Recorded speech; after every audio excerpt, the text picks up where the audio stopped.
तो आज हम एक्सप्लेन करने वाले हैं राम पोथिनेनी की मूवी आंध्रा किंग तलुका को, जिसमें उपेंद्र भी हैं। इसलिए आप वीडियो को लाइक कर दीजिए। हम चलिए कहानी शुरू करते हैं। तो मूवी की शुरुआत में हम एक फेमस एक्टर सूर्या को देखते हैं, जो आज अपनी 100वीं मूवी की शूटिंग कर रहा होता है। तभी वहाँ प्रोड्यूसर आता है, जो काफी टेंशन में लग रहा था। तब सूर्या पूछता है कि आखिर बात क्या है। इस पर प्रोड्यूसर बताता है कि आपकी पिछली फिल्में फ्लॉप रही थी, जिसके कारण डिस्ट्रीब्यूटर्स फिल्म लेना नहीं चाहते और मेरे पास अभी पैसे भी नहीं है, इसलिए हमें ये फिल्म बंद करनी होगी। सूर्या पूछता है कि आखिर कितने पैसों की जरूरत होगी। तो प्रोड्यूसर बताता है कि 3 करोड़ और लगेंगे। और सूर्या की पुरानी फिल्में फ्लॉप होने के कारण उसके पास भी लगाने के लिए इतना पैसा नहीं था, जिससे सूर्या उदास हो जाता है। फिर सूर्या घर आकर अपने अवार्ड्स देख रहा होता है और उसे याद आता है कि कैसे उसकी सुपरहिट फिल्मों के लिए उसे अवार्ड्स मिले थे। और एक बार जब सूर्या का अवार्ड मिला तो भीड़ में वो अवार्ड टूट गया था, पर सूर्या ने उसे भी अपने पास रखा, क्योंकि सारे अवार्ड्स उसके लिए अनमोल हैं। यहाँ सूर्या की बीवी को जब ये बात पता चलती है तो वो अपने पति को मोटिवेट करने लगती है, जिस पर सूर्या भी अपने एक प्रोड्यूसर दोस्त नायक को कॉल करता है, जिसे सूर्या ने 10 हिट फिल्में दी थी और वो उसे 3 करोड़ की हेल्प मांगता है। इस पर नायक कहता है कि मैं आपको पैसे तो दे दूंगा, लेकिन मैं अपने बेटे के साथ एक फिल्म बना रहा हूँ, उसमें बाप का रोल आप कर लो, इससे वो आपकी 100वीं फिल्म होगी और आपको पैसे भी मिल जाएंगे। ये सुनकर सूर्या निराशा में फोन काट देता है। फिर अगले दिन जब सूर्या सुबह उठता है तो अखबार में देखता है कि एक ईश्वर नाम के रिपोर्टर ने खबर छापी है कि सूर्या की 100वीं फिल्म बंद हो गई है, इसलिए सूर्या का डाउनफॉल भी शुरू हो गया। ये देखकर सूर्या से ज्यादा उसके मैनेजर विष्णु को गुस्सा आता है। तभी सूर्या के दरवाजे पर कई सारे डिस्ट्रीब्यूटर्स की भीड़ लग जाती है, जिन्होंने सूर्या की 100वीं फिल्म खरीदी थी और वो अपने पैसे मांग रहे थे। ये सब देखकर तो सूर्या टेंशन में आ जाता है। फिर विष्णु सूर्या से आकर कहता है कि अब हम क्या करें, हम तो चारों तरफ से फंस गए हैं। जिस पर सूर्या कहता है कि कुछ भी हो, हमें इन लोगों के पैसे लौटाने होंगे, उसके लिए तुम मेरा बंगला और सारी गाड़ियां बेच दो। पर विष्णु कहता है कि आप सुपरस्टार हैं, इस बंगले और गाड़ियों से आपका रुतबा है, ये सब हम नहीं बेच सकते। आप ऐसा करो, नायक का ऑफर एक्सेप्ट कर लो और कोई ऑप्शन नहीं है। ये सुनकर सूर्या को बहुत दुख होता है कि अब उसे हीरो से सीधा हीरो के बाप का रोल करना पड़ेगा। पर फिर भी वो पैसों के लिए नायक को फोन करने लगता है, ताकि वो बता सके कि वो ये फिल्म करने को तैयार है। तभी उसके पास भागता हुआ विष्णु आता है, जो बताता है कि आपके अकाउंट में किसी ने 3 करोड़ रुपए डाले हैं। ये जानकर तो सूर्या के होश उड़ जाते हैं। वो विष्णु से कहता है कि पता करो ये पैसे किसने जमा किए हैं। तब विष्णु उसी बैंक में फोन करके पूछता है और मालूम पड़ता है कि ये किसी सागर नाम के लड़के का काम है। फिर सूर्या विष्णु से कहता है कि सागर का पता कराओ, यह है कौन, मुझे जानना है। तब विष्णु उस एरिया के एक सूर्या फैन अंजी को बुलवाता है, जो सूर्या के नाम से Andhra king Surya fan association चलाता था। तब अंजी बताता है कि मैं सागर को जानता हूँ, वो आपका बहुत बड़ा फैन है। यहाँ से सीन पास्ट में जाता है, जब सागर छोटा था तो उसके पापा आज उसे सूर्या की मूवी दिखाने के लिए लाए थे, पर यहाँ तो टिकट मिलता ही नहीं। तब सूर्या के पापा देखते हैं कि एक आदमी लोगों को टिकट दे रहा है, जो कि अंजी ही था। इसलिए सूर्या के पापा उसे पैसे देकर टिकट मांगते हैं। तो अंजी कहता है कि ये टिकट केवल उन्हीं को मिलता है जो सूर्या के लिए थिएटर के बाहर कुछ न कुछ बनाने में मदद करते हैं, जैसे जिन्होंने ये सूर्या का बैनर बनाया, तो हम उन्हें टिकट दे रहे हैं। ये सुनकर तो सागर अपनी शर्ट उतारता है और उस पर आंध्रा किंग लिखकर उसे वहीं टांग देता है, जिसके बाद उसे मूवी टिकट मिल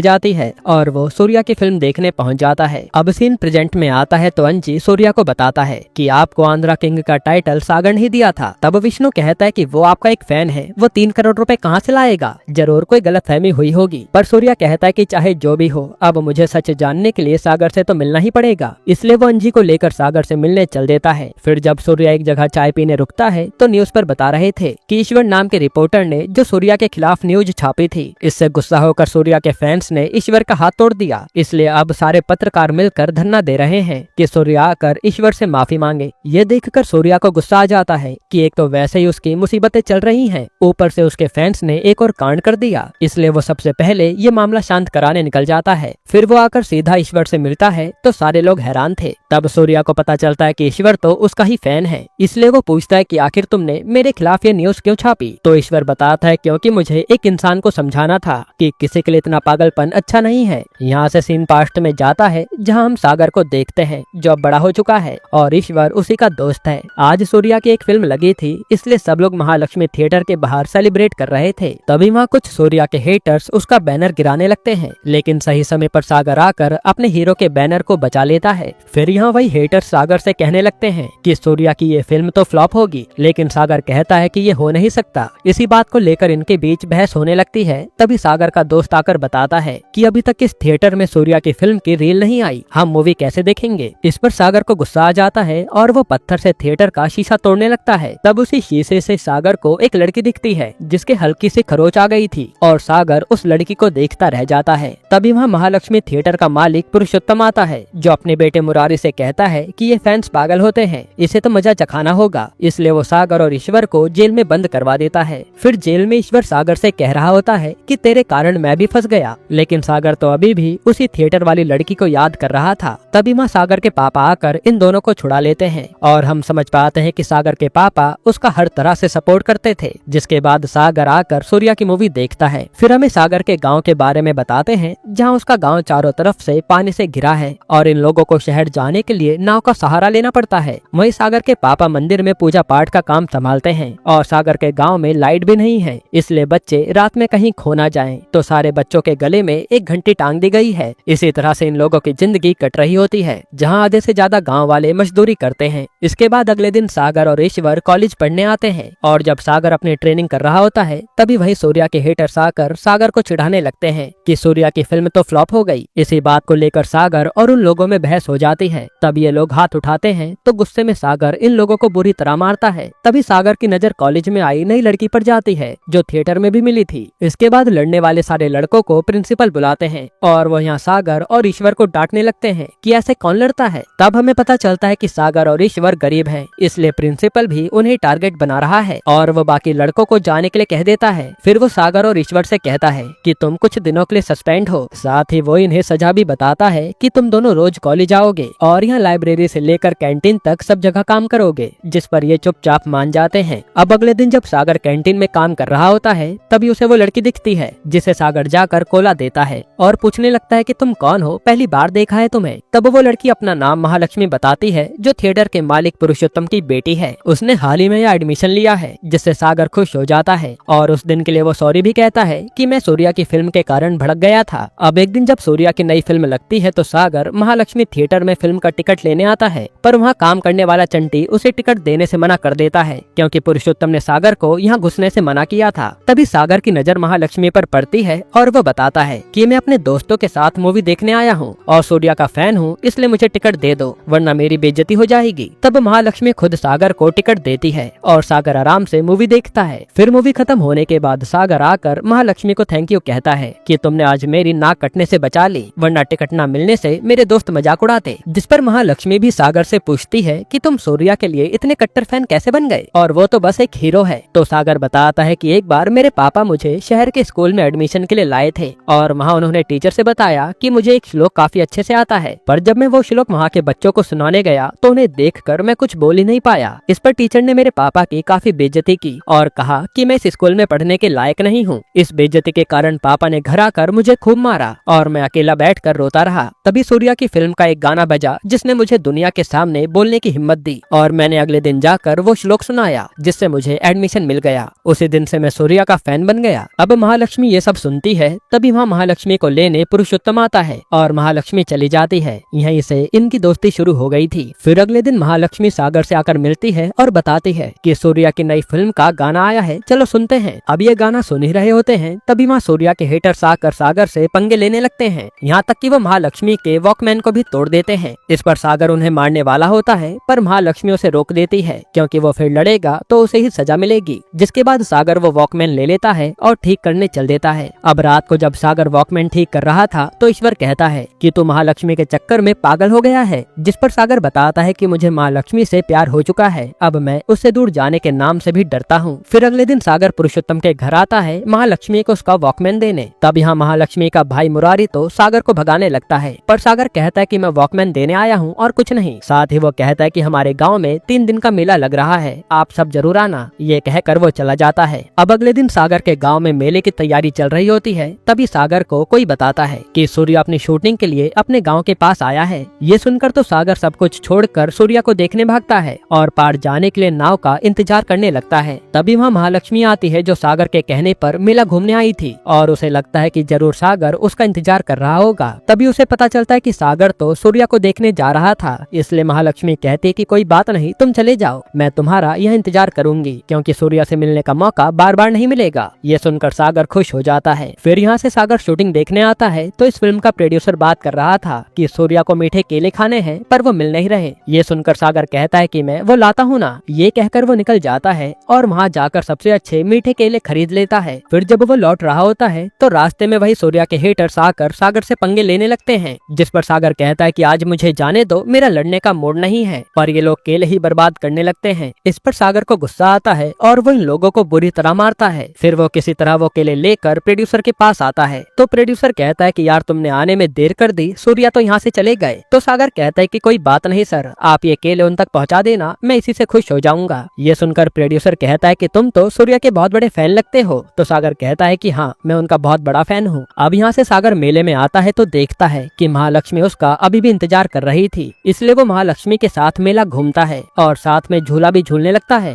तभी महालक्ष्मी कहती है कि मुझे कुछ पता चला है और वो वॉकमैन को ऑन करती है, जिसमें सागर महालक्ष्मी के बारे में कह रहा था कि वो उससे कितना प्यार करता है। असल में जब सागर ईश्वर से बताते हुए वॉकमैन ठीक कर रहा था तो ये सब उसमें रिकॉर्ड हो गया था। अब यहाँ महालक्ष्मी कहती है कि मैं भी तुमसे प्यार करती हूँ, जिससे सागर खुश हो जाता है और फिर अगले दिन से ये लोग रोजाना मिलने लगते हैं। इसी तरह से कई दिन बीत जाते हैं जहाँ सब कुछ अच्छा चल रहा था। फिर एक दिन जब सूर्या की फिल्म लगती है तो सागर को महालक्ष्मी अपने साथ प्रोजेक्टर के पास लाती है और कहती है कि यहाँ से फिल्म देखने का भी अलग मजा है। ये कहकर वो सागर को किस करती है और सागर भी खुद पर कंट्रोल नहीं कर पाता। पर यहाँ इन दोनों के किस पर्दे पर दिखने लगती है, जिससे सब हंस रहे थे और ये देखकर पुरुषोत्तम के होश उड़ जाते हैं, इसलिए वो यहाँ सागर को आकर बुरी तरह मारता है। तब सागर कहता है कि मैं आपकी बेटी से प्यार करता हूँ, पर पुरुषोत्तम कहता है कि मेरी बेटी अमीर है इसलिए तूने उसे फंसाया है ना, वरना तेरी औकात कहाँ कि मेरी बेटी के पास भी आ जाए। पर सागर कहता है कि मैं महालक्ष्मी के लिए कुछ भी कर सकता हूँ, मेरा प्यार सच्चा है। ये सुनकर तो पुरुषोत्तम सागर और उसके पूरे गाँव की बेइज्जती करने लगता है कि तेरा पूरा गाँव मजदूरी करके जीता है और तेरी हिम्मत कैसे हुई मेरी बेटी से प्यार करने की। तब सागर को गुस्सा आता है और वो कहता है कि तूने मेरे गाँव की बहुत बेइज्जती कर ली, अब मुझे कुछ बनना ही पड़ेगा ताकि मैं महालक्ष्मी से शादी कर सकूं। इसलिए अब मैं चैलेंज करता हूं कि सूर्या की 100वीं फिल्म रिलीज होने से पहले मैं खुद का महालक्ष्मी नाम से गांव में थिएटर खोलूंगा और फिर महालक्ष्मी से शादी करूंगा। ये मेरा चैलेंज है और अगर मैं हारा तो महालक्ष्मी को भूल जाऊंगा। ये सुनकर पुरुषोत्तम भी मान जाता है। अब जब सागर घर जा रहा होता है तो ईश्वर उसे समझाता है कि महालक्ष्मी को भूल जा, तू पढ़ाई लिखाई करके नौकरी कर, ये थिएटर खोलने का पैसा हम कभी जोड़ नहीं पाएंगे। लेकिन सागर कहता है कि नहीं, अब मैं नहीं रुकने वाला।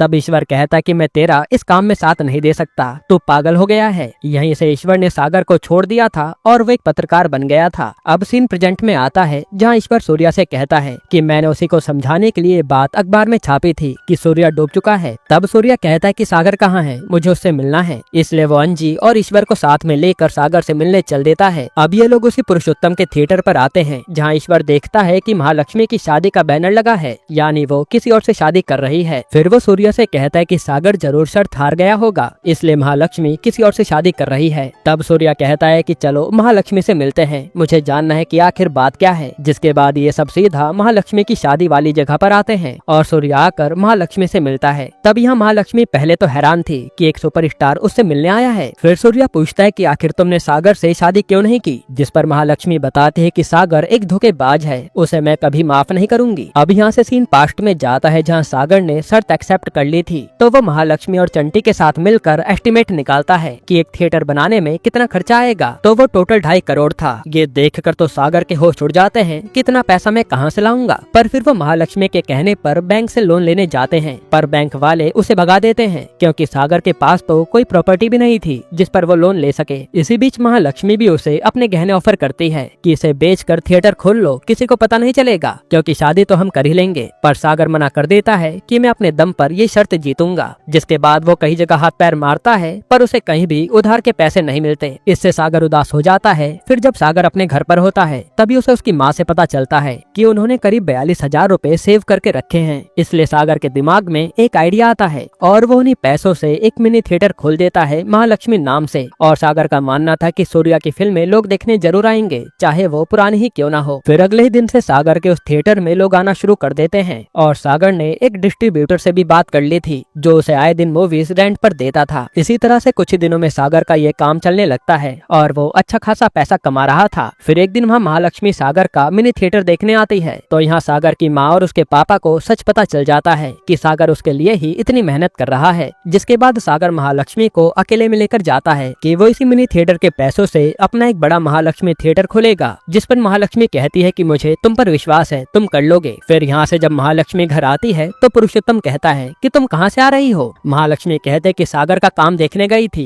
और वो बड़ी लगन से अपना काम कर रहा है, जरूर उसका सपना पूरा होगा। ये सुनकर तो पुरुषोत्तम को गुस्सा आता है और वो कहता है कि आज के बाद अगर तुम घर से बाहर निकली तो पैर तोड़ दूंगा। फिर जब एक दिन सागर अपने दोस्तों के साथ होता है तो मालूम पड़ता है कि सूर्या की 100वीं फिल्म मकर संक्रांति पर रिलीज होगी। ये सुनकर तो सागर उदास हो जाता है। फिर वो चंटी से आकर बताता है कि यार सूर्या की 100वीं फिल्म रिलीज होने में केवल 10 महीने बचे हैं और जिस तरह से हम कमाई कर रहे हैं वैसे 2 करोड़ रुपए इकट्ठा करने में कम से कम 5 साल से ज्यादा समय लगेगा, इसलिए मुझे कुछ और सोचना चाहिए। फिर जब सागर अपने मिनी थिएटर पर अकेला बैठा होता है तभी वहाँ मुरारी अपने लोगों के साथ आकर पूरे मिनी थिएटर में आग लगा देता है और वो सागर को भी मारने लगता है, जिस पर सागर तो पहले से ही टेंशन में था, इसलिए वो इन लोगों को बुरी तरह मारता है। पर वो मुरारी को छोड़ देता है कि तू तो मेरा साला है। अब कुछ ही दिनों में सागर को एक आइडिया आता है और वो एक रेत वाले से आकर मिलता है। यहाँ सागर कहता है कि एक ट्रैक्टर रेत का दाम 2500 रुपए है और मैं तुम्हें 2000 रुपए में दे सकता हूँ, डील करोगे क्या? तो वो आदमी मान जाता है। जिसके बाद सागर अपने गाँव में आता है और सब लोगों को बुलाकर कहता है कि हम रेत का बिजनेस कर सकते हैं। अगर हर इंसान 10 ट्रैक्टर रेत भी भरेगा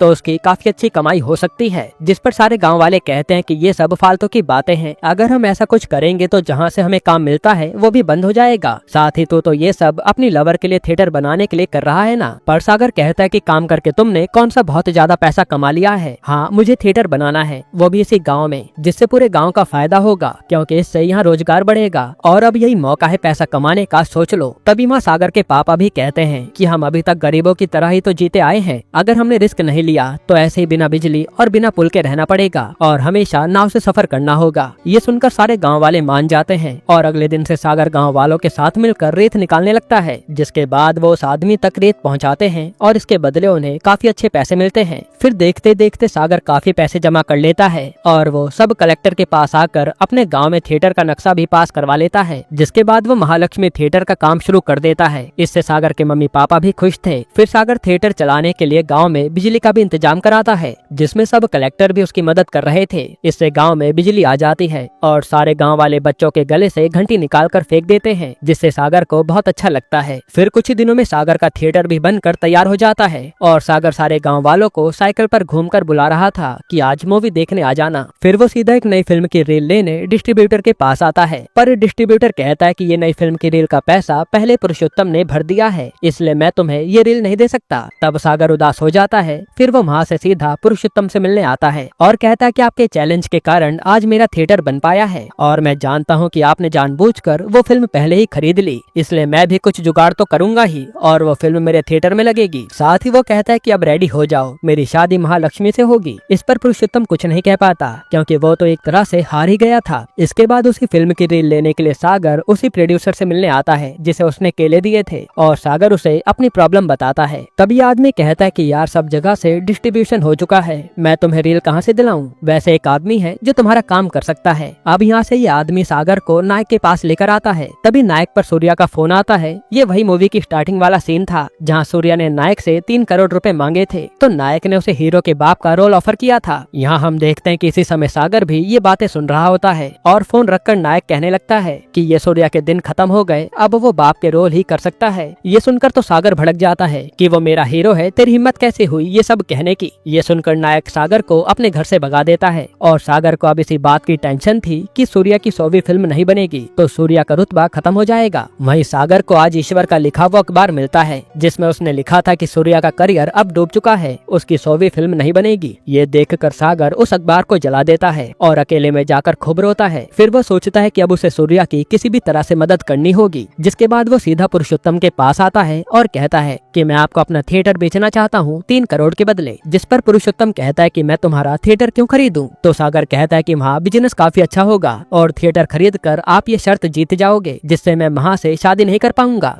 ये सुनकर पुरुषोत्तम खुश हो जाता है और वो 3 करोड़ का इंतजाम करके महालक्ष्मी के हाथों सागर के पास 3 करोड़ भिजवाता है। तब पैसा देते हुए महालक्ष्मी कहती है कि आखिर वजह क्या है? तो सागर बताता है कि सूर्या की मूवी आधे में अटक गई है और उन्हें 3 करोड़ की जरूरत है। ये सुनकर महालक्ष्मी कहती है कि आज सूर्या तुम्हारे लिए मेरे से भी ज्यादा इम्पोर्टेंट हो गया, तुम एक धोखेबाज निकले। ये कहकर वो सागर को चाटा मार देती है। हालांकि वो उसे समझाने की कोशिश करती है कि हम शादी कर लेते हैं, पर सागर वो पैसे लेकर चुपचाप चला जाता है। इसके बाद ही सागर ने वो पैसे सूर्या के अकाउंट में डाले थे। अब सीन प्रेजेंट में आता है और सूर्या कहता है कि सागर जैसा फैन मिलना मेरे नसीब की बात है। साथ ही वो महालक्ष्मी को समझाता है कि सागर ने अब तक जो कुछ भी किया या तो उसने तुम्हारे लिए किया या फिर मेरे लिए, उसने तो अपने बारे में कुछ सोचा ही नहीं, इसलिए तुम सागर से गुस्से में किसी और से शादी मत करो। ये कहकर सूर्या वहाँ से जाने लगता है। तभी वहाँ पुरुषोत्तम आता है और वो भी सूर्या को देखकर हैरान था। तब सूर्या कहता है कि मैं सागर से मिलने आया था जो मुझे नहीं मिला। ये सुनकर तो पुरुषोत्तम के होश उड़ जाते हैं कि सागर की पहुंच कहां तक है।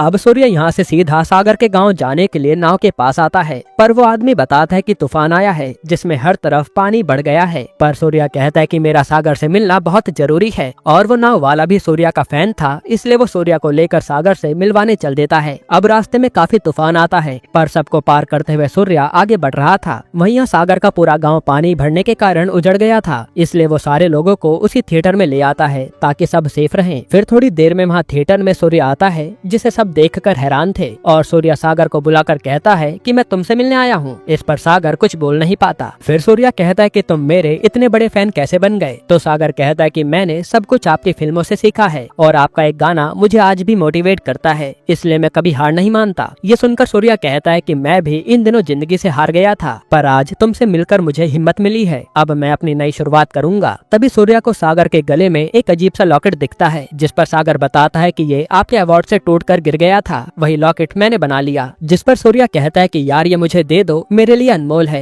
तो सागर वो दे देता है। जिसके बाद अगले दिन सूर्या सागर से मिलकर जाने लगता है। तभी वहाँ महालक्ष्मी आते हुए दिखती है जो अपनी शादी तोड़ाई थी और वो सागर से ही शादी करेगी। ये देख सूर्या खुश हो जाता है। इसके बाद हम देखते हैं कि सूर्या घर आते ही विष्णु से कहता है कि हम वो पैसा सागर को लौटा देंगे और तुम मेरा बंगला और गाड़ियाँ बेच दो, हम उन पैसों से अपनी 100वीं फिल्म को पूरी करेंगे और मुझे यकीन है वो फिल्म हिट होगी। फिर कुछ दिनों बाद पता चलता है कि सूर्या की 100वीं फिल्म हिट हो गई है और सागर के पास अब महालक्ष्मी के साथ गांव में अपना थिएटर भी है। यहीं पर ये मूवी खत्म होती है। दोस्तों, अब आपको कौन सी मूवी का एक्सप्लेनेशन चाहिए हमें कमेंट में बताइएगा।